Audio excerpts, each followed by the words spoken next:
Hello नमस्कार प्यारे साथियों, स्वागत है आपका अपने YouTube channel English with Rupendra Singh में। आज मैं फिर से लेकर आया हूं आपके लिए वही टाइम एंड टेंस की क्लास। पिछले वीडियो में हम पढ़ चुके थे टाइम एंड टेंस का इंट्रो, ठीक है, जिसमें मैंने बताया कि टाइम और टेंस दोनों अलग अलग यूनिट हैं। टाइम एक अलग है और टेंस एक अलग है। हाँ, ये दोनों साथ साथ चलते हैं, ठीक है। बिना टेंस के टाइम नहीं चलता और टाइम के बगैर टेंस नहीं चलता। आपने काफी सारी बुकों में देखा होगा कि टेंस का एक सेपरेट टॉपिक दे रखा होता है, लेकिन वो सेपरेट टॉपिक नहीं होता, इसके साथ टाइम होता है। मैंने कहा था कि किसी घटना का समय निर्धारित करने वाली इकाई को टेंस कहते हैं और प्रत्येक टेंस को हम चार पार्ट में बांटते हैं, जिसमें पहला होता इंडेफिनिट, दूसरा था कॉन्टिन्यूअस, तीसरा था परफेक्ट, चौथा था परफेक्ट कॉन्टिन्यूअस, ठीक है। इन चारों के फिर चार चार होते हैं। पहला था सिंपल, नेगेटिव, इंटरवेटिव, इंटरवेटिव प्लस नेगेटिव, ठीक है। अब इससे आगे मैं बात करूंगा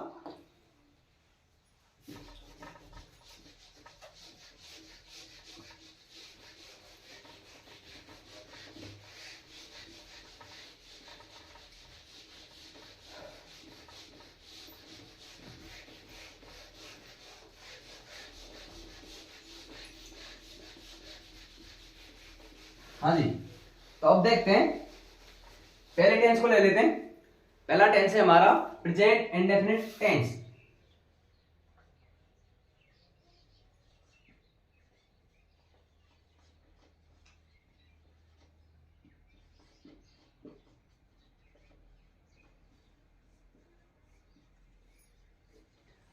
हाँ जी, बात करेंगे प्रेजेंट इंडेफिनिट टेंस की। देखिए, हमने और तुमने शुरू से पढ़ते आ रहे हैं, ठीक है, कि भाई जिन हिंदी वाक्यों के अंत में ता है, ती है, ते हैं, ये तो हो जाती है इसकी हिंदी पहचान। जिन हिंदी वाक्यों के अंत में ता है, ती है, ते हैं, ना है, नी है, ने है इत्यादि शब्द आ जाते हैं, ऐसे वाक्य प्रेजेंट इंडेफिनिट टेंस में आते हैं। इसका हिंदी में अर्थ होता है वर्तमान अप्रत्यक्ष काल। क्या है इसका हिंदी में अर्थ? वर्तमान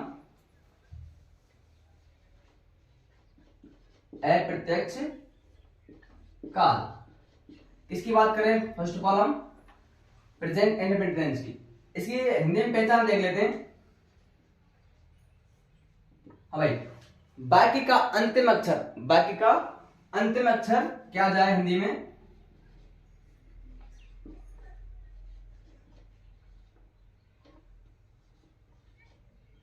बाकी का अंतिम अक्षर क्या क्या जाए? एक तो ता है, ती है, ते हैं, तो हूं। इसके अलावा भी आते हैं, ना है, नी है, ने है इत्यादि शब्द ये आ जाते हैं किसमें? वाक्य के अंतिम अक्षर में। हिंदी में पहचान करेंगे तो क्या होगा कि वाक्य का अंतिम अक्षर क्या होगा? ता है, ती है, ते हैं, तो हूं, ना है, नी है, ने है, ठीक है, इत्यादि शब्द आ जाते हैं। वो कौन से टेंस के होते हैं? वर्तमान अप्रत्यक्ष काल के होते हैं, यानी कि प्रेजेंट इंडेफिनिट टेंस के होते हैं। अब हम बात करेंगे आइडेंटिफिकेशन यानी इंग्लिश में, ठीक है। ये तो था हमारा हिंदी में, पढ़ क्या रहे हैं हम यहाँ पर? अंग्रेजी। तो बात करेंगे अंग्रेजी की। कुमार साहब, आपने हिंदी में तो बता दिया, लेकिन हम इसको अंग्रेजी में कैसे पहचानेंगे कि इसमें प्रेजेंट इंडेफिनिट टेंस है? कोई इसका तरीका है? अब हिंदी में तो हमने कह दिया कि मैं पढ़ता हूं, इसमें सब दुनिया पहचान लेगी कि भाई इसमें कौन सा टेंस है, प्रेजेंट इंडेफिनिट है। लेकिन आप अंग्रेजी में कैसे पहचानोगे कि इसमें प्रेजेंट इंडेफिनिट टेंस है? जैसे मैंने आपसे कह दिया कि आई कट द ट्री, ठीक है, मैंने यहां पे कर दिया कि आई कट द ट्री। अब इसमें आप पहचान सकते हैं कि इसमें कौन सा टेंस है? पहचान सकते हैं क्या? लेकिन जब मैं इसके साथ एडवर्ब लगा दूंगा, क्या लगा दूंगा? एडवर्ब लगा दूंगा, डेली। क्या लगा दिया मैंने? डेली। अब आप कंफर्म रूप से कह सकते हैं कि इसमें प्रेजेंट इंडेफिनिट टेंस है। कौन सा टेंस है? प्रेजेंट इंडेफिनिट टेंस, ठीक है। तो इसलिए हमें अंग्रेजी में पहचान भी देखनी है। अब अंग्रेजी की पहचान कौन सी है सब? देखो, एडवर्ब्स आती है इसकी। अब वो एडवर्ब कौन सी है? यदि ये एडवर्ब आपको मिल जाए किसी सेंटेंस में, ये एडवर्ब मिल जाए, तो आपको कौन सा टेंस आइडेंटिफाई करना है उसमें? Present indefinite tense. अब कौन सी है? देखो, always, usually, seldom, daily, never,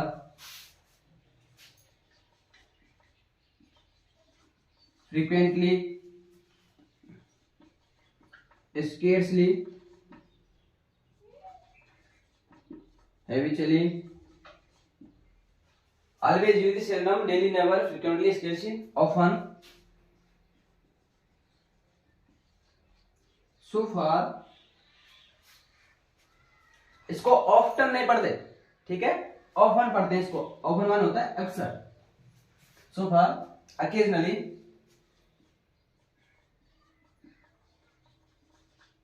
etc adverb, adverbs identify this tense,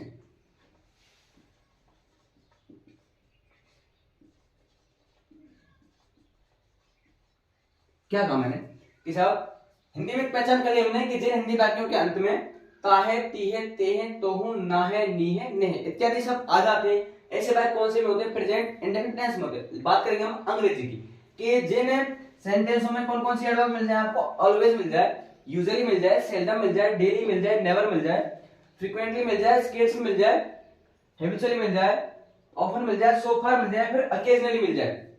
इनके अलावा और सारी एडवर्ब्स हैं, ठीक है, इनमें से कोई एडवर्ब मिल जाए आपको, लेकिन इनसे काम चल जाएगा। इनमें से कोई एडवर्ब्स मिल जाए तो कौन सा टेंस होगा? Present indefinite tense. कौन सा भाई? प्रेजेंट इंडेफिनिट टेंस, ठीक है। इससे आगे नेक्स्ट स्टेप रहेगी हमारी, मिटा दो यहां तक, कोई दिक्कत नहीं है ना?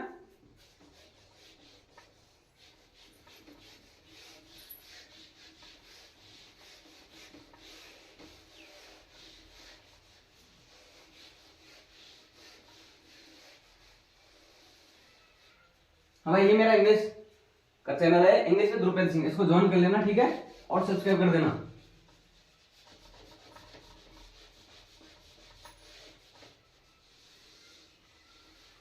तो हमने यहाँ पर आइडेंटिफिकेशन पढ़ लिया हिंदी में और अंग्रेजी में। अब बात करेंगे इसकी सर इसकी वर्ब क्या आती है, हेल्पिंग वर्ब क्या आती है, ठीक है, इसका स्ट्रक्चर क्या आता है। तो सबसे पहले बात करते हैं हम हेल्पिंग वर्ब की। किसकी भाई? Helping verb. हेल्पिंग वर्ब का हिंदी में अर्थ होता है सहायक क्रिया।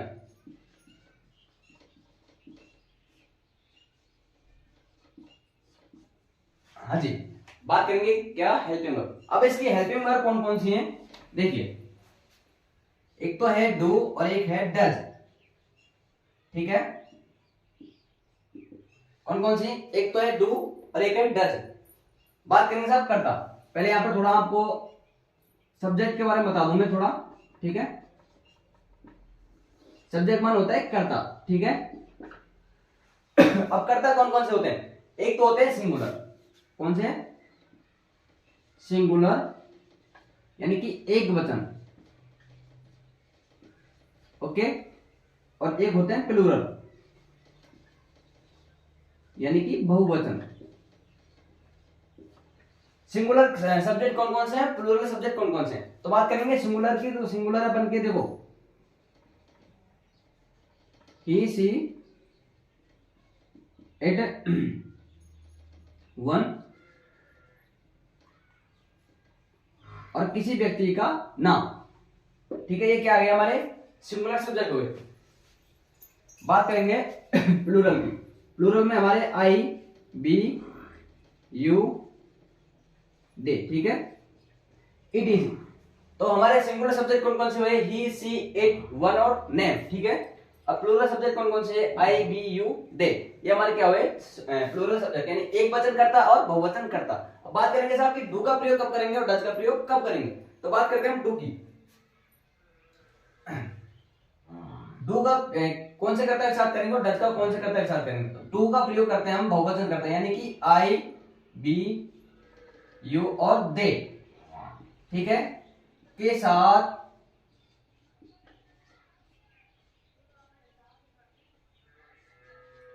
डू का प्रयोग करते हैं,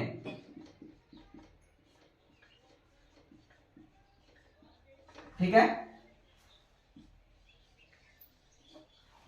बात करेंगे डज की। अब डज यदि ये कौन से प्लूरल है तो इनके साथ कौन सा हुआ? डज के साथ singular. He, she, it, one और किसी व्यक्ति का नाम, ठीक है। के साथ डज का प्रयोग करते हैं। हाँ जी, आई बात समझ में कि कर्ता बहुवचन, कौन से कर्ता? बहुवचन कर्ता। तो बहुवचन कर्ता है जो कौन कौन से हैं? आई बी यू दे। कौन कौन से? आई बी यू दे के साथ किसका प्रयोग करेंगे? हेल्पिंग वर्ब डू का प्रयोग करेंगे। ठीक है। अब कर्ता सिंगुलर, कौन से कर्ता भाई? सिंगुलर कर्ता ही, सी, इट एवं वन तथा किसी व्यक्ति का नाम के साथ किसका प्रयोग करेंगे? सहायक क्रिया डज का प्रयोग करेंगे। ठीक है, इसके साथ डू का और उसके साथ डज का। आई बात समझना सभी के में? तो हेल्पिंग वर्ब कौन सी हुई इसकी? डू और डज। डू का प्रयोग करता बहुवचन के साथ, बहुवचन करता हमारे आई बी यू दे, तथा डज का प्रयोग करता एक वचन के साथ। कौन कौन से करता है एक वचन? ही, सी, इट, वन और किसी व्यक्ति का नाम एक वचन करता होते तो इसके साथ किसका प्रयोग करते हैं? डज का। जबकि डू का प्रयोग आई बी यू दे के साथ करते हैं। ठीक है, अब बात करेंगे इसके साथ वर्ब की।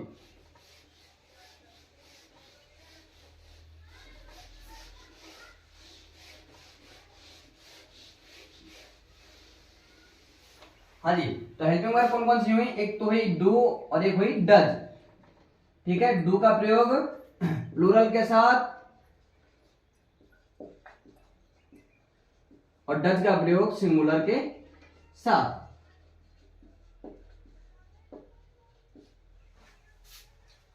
अब बात करेंगे मेन वर्ब की, यानी कि एमबी की। मेन वर्ब का अर्थ होता है मुख्य क्रिया। क्या होता है? मुख्य क्रिया। अब भाई मुख्य क्रिया, देखो किसी भी क्रिया के तीन रूप या चार रूप होते हैं: first form, second form, third form और प्रोग्रेसिव फॉर्म। एक आईएनजी वाली फॉर्म भी आती है। ठीक है, इसके अलावा और भी फॉर्म होती है, रेगुलर भी होती है, रेगुलर भी होती है और टू इनफिनिटिव वाली भी होती है, लेकिन उनसे कोई दिक्कत नहीं है। वो जैसे जैसे आपके आगे लेवल बढ़ता जाएगा ना, उसके अनुसार हम पढ़ाते जाएंगे। ठीक है, अब बात करेंगे मेन वर्ब की। तो एम में यहाँ पर फर्स्ट फॉर्म का प्रयोग करते हैं। कौन सी फॉर्म? फर्स्ट फॉर्म का प्रयोग करते हैं। ठीक है, फर्स्ट फॉर्म का प्रयोग करते हैं। तो एम में कौन सी फॉर्म का प्रयोग करते हैं? फर्स्ट फॉर्म का प्रयोग। अब बात करेंगे मतलब चलो साहब, आपने फर्स्ट फॉर्म का प्रयोग तो कर दिया, लेकिन अब इसका प्रयोग इसके साथ ऐसे ही इसका प्रयोग भी होता है इसमें। तो नोट डाल के लिखेंगे, क्या लिखेंगे? नोट डाल के एस या ईएस का प्रयोग। ठीक है, कि जब करता, जब करता यानी कि सब्जेक्ट कौन से? सिंगुलर आता है। कौन सा करता आता भाई? जब करता सिंगुलर आता है, यानी कि एक वचन करता आता है, तो उसके साथ आने वाली मुख्य क्रिया यानी कि एमबी, मुख्य क्रिया क्या बोलते हैं? Main verb. क्या बोलते हैं भाई? Main verb. मुख्य क्रिया की फर्स्ट फॉर्म, कौन सी फॉर्म? फर्स्ट फॉर्म के साथ एस या ईएस का प्रयोग किया जाता है। एस या ईएस का प्रयोग किया जाता है। क्या काम है इन्हें? कि जब कर्ता कौन से आ जाए? सिंगुलर। कौन से कर्ता? सिंगुलर, यानी कि ही, सी, इट एवं नेम आ जाए, तो उसके साथ आने वाली मुख्य क्रिया, की फर्स्ट फॉर्म के साथ एस का प्रयोग करते हैं, तथा प्लूरल कर्ता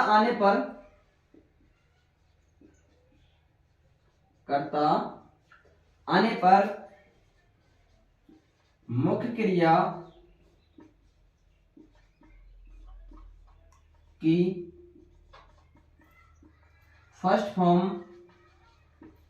के साथ एस या ईएस का प्रयोग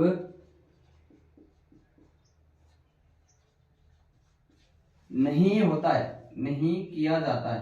ठीक है, क्या काम है? देखो मैंने यहां पर कहा था कि एनपी की कौन सी फॉर्म आती है? First form. ठीक है, अब मैं यहां पर कह रहा हूं कि नोट डाल के हमने लिखा है कि एस का प्रयोग, इसमें एस का प्रयोग कि देखिए जब करता सिंगुलर सब्जेक्ट, कौन से करता? सिंगुलर सब्जेक्ट आ जाए तो उसके साथ आने वाली मुख्य क्रिया कौन सी? मुख्य क्रिया की फर्स्ट फॉर्म के साथ एस का प्रयोग करते हैं, जबकि जब करता कौन से आ जाएंगे? प्लूरल यानी कि बहुवचन, तो इनके साथ एस का प्रयोग नहीं करते। इसके अलावा एक नोट डालकर ऊपर लिखेंगे हम,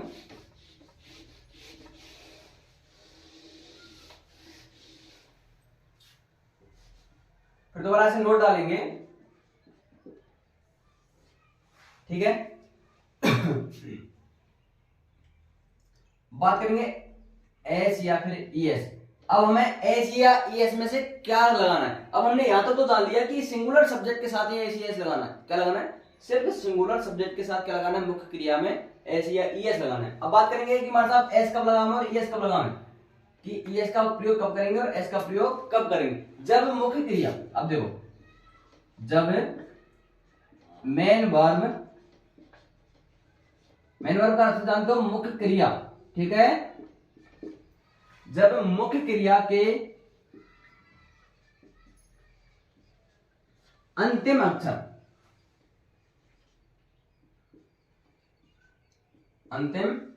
कौन कौन से हो? देखो S, double S, C H, Z, C double H, O, X, S H, ETC आना है। अब देखिए मुख्य, जब मेन वर्ब में मुख्य क्रिया के अंतिम अक्षर कौन कौन से? एस आ जाए, या फिर डबल एस आ जाए, या फिर सी एच आ जाए, फिर जेड आ जाए, फिर सी डबल एच आ जाए, फिर ओ आ जाए, फिर एक्स आ जाए, या फिर एस एच आ जाए, तो इनके साथ के अंतिम अक्षर आने पर ईएस का प्रयोग करते हैं।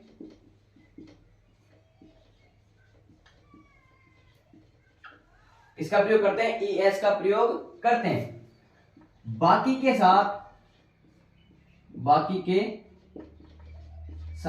एस का प्रयोग, बाकी के साथ एस का प्रयोग करते हैं।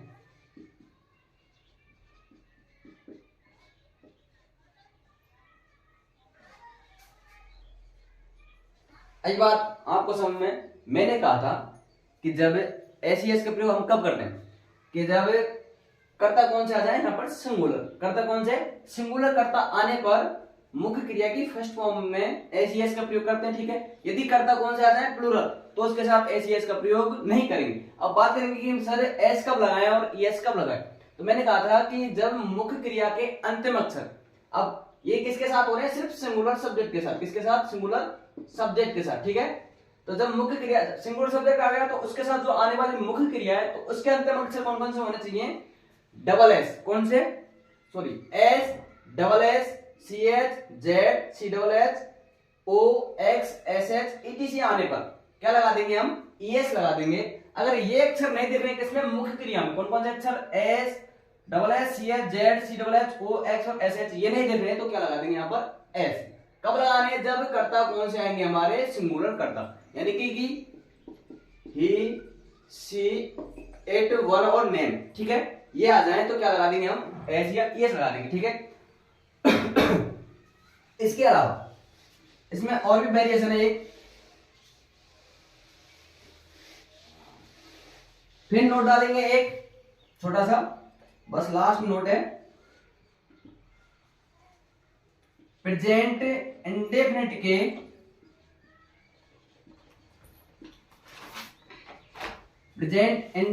के सिंपल सेंटेंस का अर्थ जानते हो आप? यानी कि साधारण वाक्य। कौन से? साधारण वाक्य।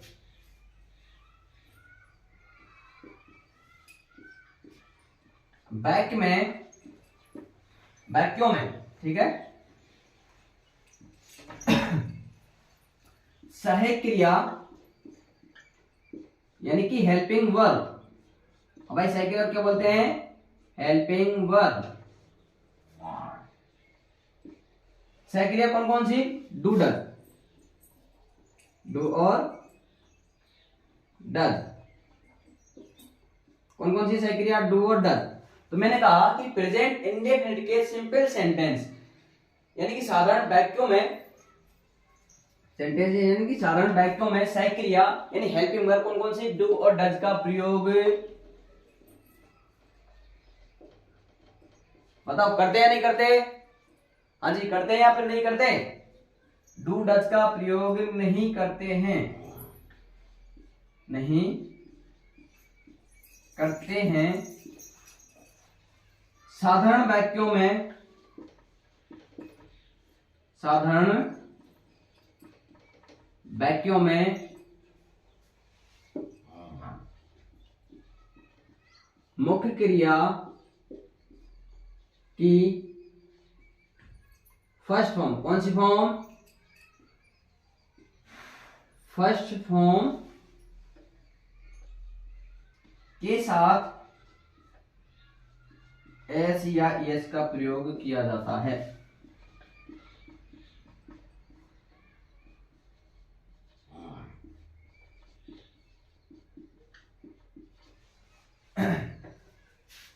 डू डज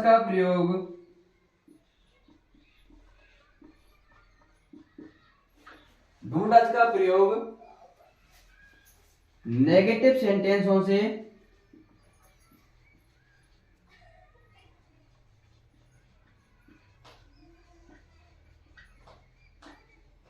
शुरू होता है।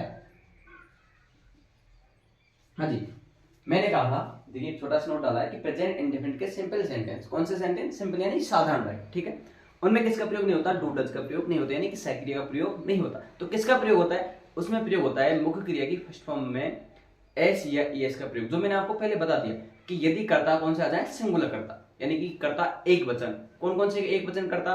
ही, सी, इट एवं ने, ये आ जाए तो इनके साथ जो आने वाली मुख्य क्रिया, क्या मुख्य क्रिया के साथ एस या ईएस का प्रयोग करते हैं। यदि कर्ता बहुवचन आ जाए तो उसमें एस या ईएस का प्रयोग नहीं करते, उनको ऐसे छोड़ दिया जाता, ठीक है। तो बात करेंगे अब इसके सेंटेंसों की। बेटा तो यहां तक कोई दिक्कत? ठीक,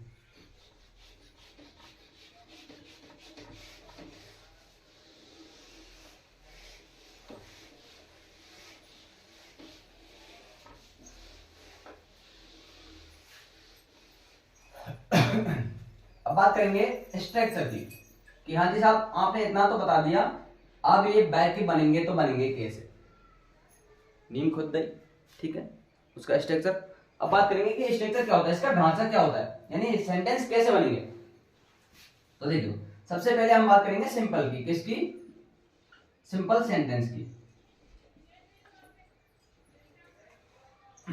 इसका स्ट्रक्चर बनता है कि सबसे पहले क्या आती है? सब्जेक्ट। क्या आती है भाई? सब्जेक्ट। इसमें सहायक क्रिया का प्रयोग नहीं होता। मैंने आपको बताया था कि सिंपल सेंटेंस में किसका प्रयोग नहीं होता? सहायक क्रिया का प्रयोग नहीं होता है, ठीक है। तो क्या आ जाएगी यहाँ पर? एमबी। क्या आ जाएगी भाई?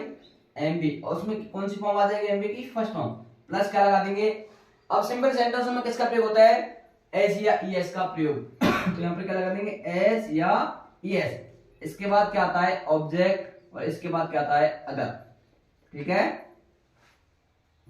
हाँ जी, अब बात करेंगे यहां पर नेगेटिव की, किसकी? कि नेगेटिव का स्ट्रक्चर कैसा होगा। अदर में जैसे एडवर्ब वगैरह सब कुछ आ जाता है, ठीक है, एडवर्ब, कॉम्प्लीमेंट, एडजेक्टिव वगैरह सब कुछ आ जाता है नेगेटिव सेंटेंस। तो नेगेटिव सेंटेंस का स्ट्रक्चर क्या बनेगा कि सबसे पहले क्या जाती है भाई? सब्जेक्ट। उसके बाद अब देखो मैंने कहा था कि सिंपल में तो डू डज का प्रयोग करते नहीं है, तो कहां से शुरू होगा? नेगेटिव से शुरू होता है। तो नेगेटिव में क्या आ जाएगी यहाँ पर? Helping verb. क्या आ जाएगी भाई? Helping verb. और कौन कौन सी हेल्पिंग वर्ब? डू और डज। मैंने आपको बता रखा है कि डू का प्रयोग करता बहुवचन के साथ और डज का प्रयोग करता एक वचन के साथ करते हैं। इसके बाद क्या आ जाएगी? एमबी की फर्स्ट फॉर्म। कौन सी फॉर्म? फर्स्ट फॉर्म, ठीक है। अब इसमें एमबी की फर्स्ट फॉर्म के साथ एसीएस का प्रयोग करते हैं क्या? नहीं करते, क्योंकि सिर्फ फर्स्ट फॉर्म के साथ एसीएस का प्रयोग सिंपल सेंटेंसों में करते हैं, क्योंकि वहां पर किसका प्रयोग नहीं होता? सेड या डू और डज का प्रयोग नहीं होता है। ठीक है, तो सब्जेक्ट हो गई, हेल्पिंग वर्ब हो गया, उसके बाद एमबी की फर्स्ट फॉर्म हो गई, उसके बाद ऑब्जेक्ट हो गया, उसके बाद अदर, यानी अदर में सारे एडवर्ब वगैरह सब कुछ। ठीक है, देन इसके बाद करेंगे हम इंटरवेटिव की, किसकी? इंटरवेटिव यानी कि प्रश्नवाचक। ठीक है, अब इंटरवेटिव का स्ट्रक्चर क्या बनता है? अब देखो, इंटरवेटिव में हमेशा प्रश्न पूछा जाता है। क्या पूछा जाता है? प्रश्न पूछा जाता है। इसमें मना की जाती है, नेगेटिव में क्या की जाती है? मना की जाती है, नकारात्मक होता है। इंटरवेटिव में क्या होता है? प्रश्न पूछा जाता है। अब प्रश्न पूछने के लिए क्या होता है? सबसे पहले हेल्पिंग वर्ब का प्रयोग करते हैं, तो सबसे पहले क्या आ जाएगी यहाँ पर? हेल्पिंग वर्ब, यानी कि डू और डज। ठीक है, इसके बाद क्या आ जाएगी? सब्जेक्ट आ जाएगा। इसके बाद एमबी की कौन सी फॉर्म आ जाएगी? फर्स्ट फॉर्म आ जाएगी सब। इसके बाद क्या आ जाएगी? ऑब्जेक्ट आ जाएगा। क्या आ जाएगा? उसके बाद अदर, देन इसके बाद क्या लगा देंगे? प्रश्नवाचक चिन्ह, तभी तो बनेगा ना। यदि आपने प्रश्नवाचक चिन्ह नहीं लगाया तो इंटरोगेटिव सेंटेंस नहीं बनेगा। ठीक है, इसके बाद लास्ट वाला कौन सा आता है? Interrogative plus negative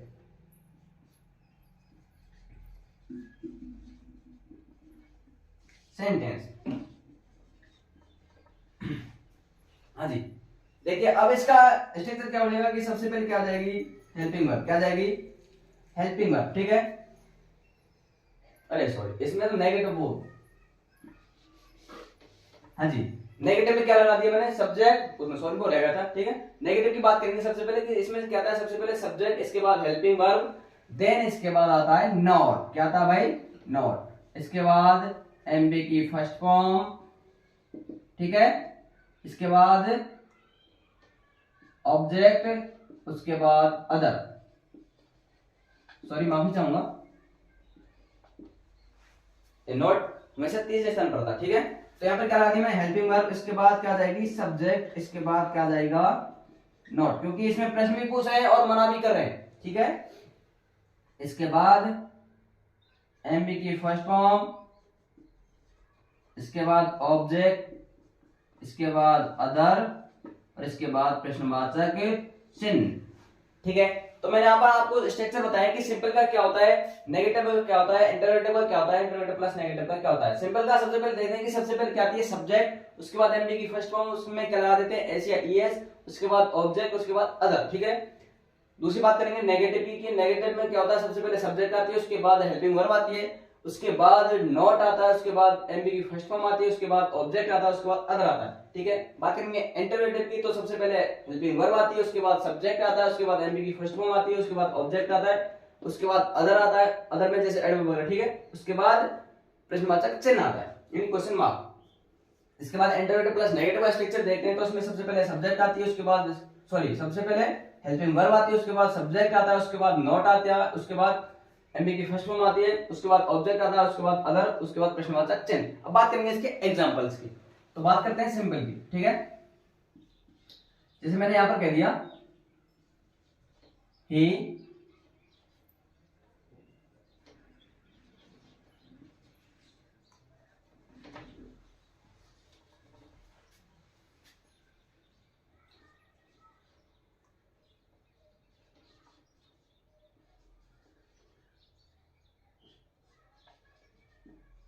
he cut the tree daily।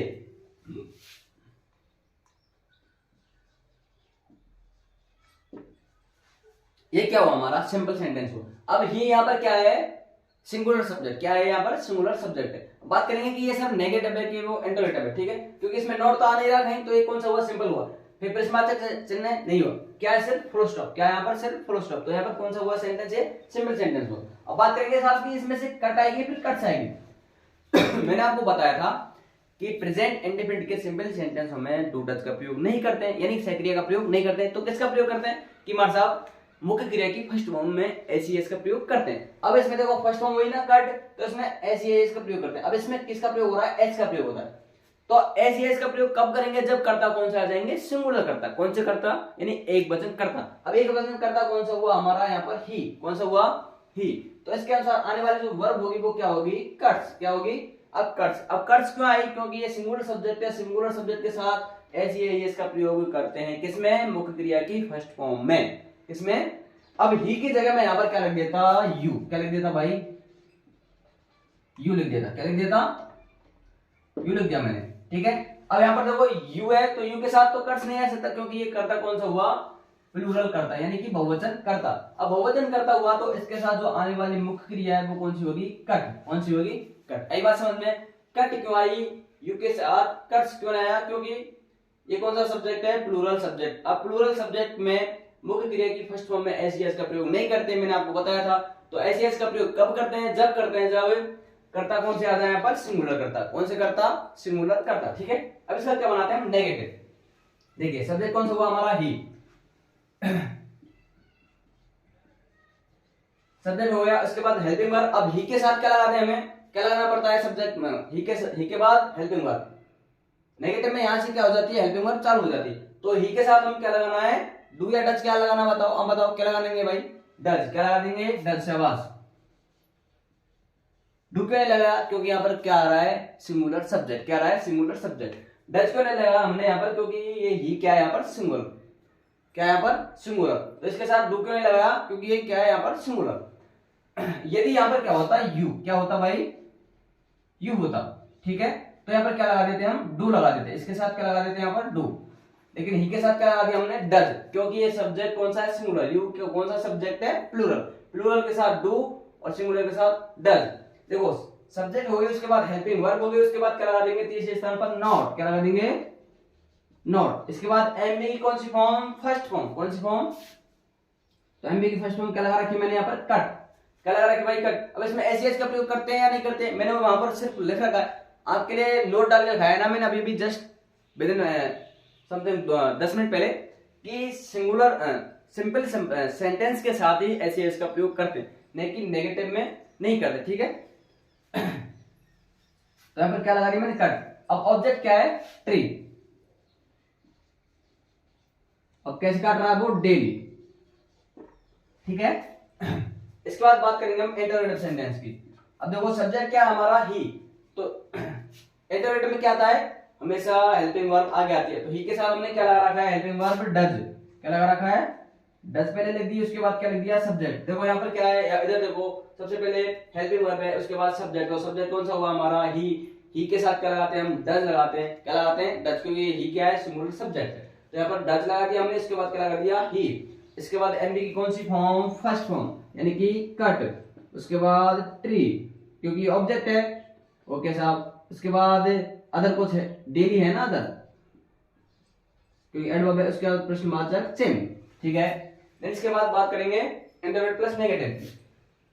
तो सबसे पहले देखो इसमें क्या आता है, हेल्पिंग वर्ब। अब ही हमारे यहाँ पर क्या सब्जेक्ट है, तो यहाँ पर ही के साथ क्या लगा देंगे, डज, क्या लगा देंगे भाई, डज। इसके बाद ही, इसके बाद तीसरे स्थान पर नॉट, उसके बाद कट, इसके बाद ऑब्जेक्ट क्या हुआ, ट्री, ठीक है। इसके बाद डेली, इसके बाद प्रश्नवाचक चिन्ह। तो आई बात समझ में आपको कि कौन सा टेंस ये प्रेजेंट इंडिपेंडेंट टेंस, कौन सा प्रेजेंट इंडिपेंडेंट टेंस के एक एग्जांपल से हमने सारे सेंटेंस कर लिए, क्योंकि देखो सिंपल में, नेगेटिव में, इंटरोगेटिव में, इंटरोगेटिव प्लस नेगेटिव में। सिंपल में सिर्फ किसका प्रयोग होता है, एमबी की फर्स्ट फॉर्म के साथ एस का प्रयोग करते हैं, कब करते हैं, जब करता कौन सा आता है, सिंगुलर करता, नहीं तो नहीं करते। इसमें डू डज का प्रयोग नहीं करते, ठीक है।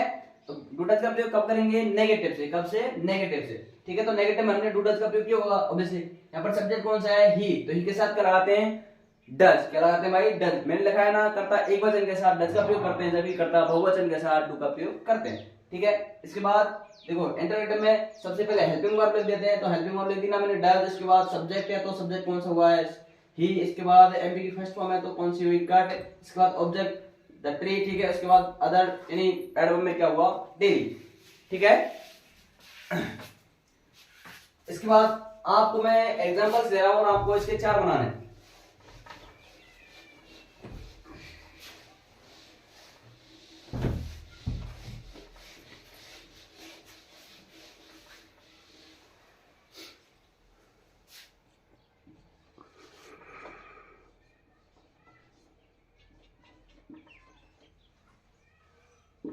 हाँ भाई, ये मेरा पहले ये बताओ कि ये सेंटेंस सही है फिर गलत है। सी फ्लाई काइट। तो यहाँ पे लिख देते हैं सी ऑफन FLY काइट। ठीक है, काइट।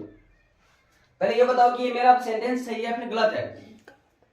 हाँ, तो इसमें क्या आएगा, क्या गलत है, ये फ्लाई, क्या गलत है, फ्लाई। तो इसके साथ क्या लगाना पड़ेगा हमको, एस। क्या लगाना पड़ेगा, एस। इसके बाद दूसरा सेंटेंस दे रहा हूं,